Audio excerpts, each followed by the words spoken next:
Hello, I'm Hickey from interest.co.nz and welcome to 90 at 9, brought to you in association with ASB.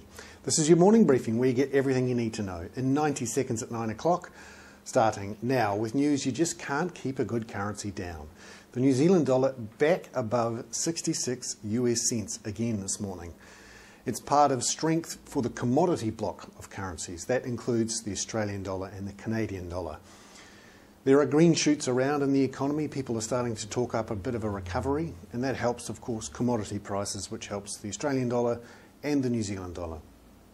Meanwhile, however, there is bad news coming out of the United States on commercial property, where there is a full-on real estate bust going on there right now.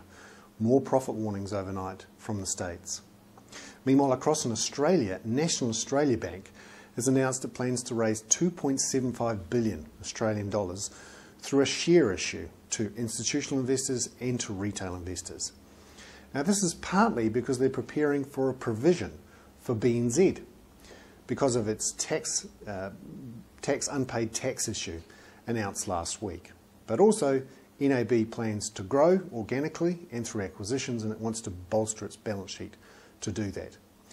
In the detail of the announcement, it said that BNZ's overdue debts, those people who haven't paid their debts on time, that is up slightly in the June quarter from the March quarter. And finally, we expect to hear from Bill English, a major speech around midday today. Thankfully for us, Bill English gave us a mention in Parliament yesterday. He said that if you wanted to find out what's really happening with interest rates, you need to go to interest.co.nz.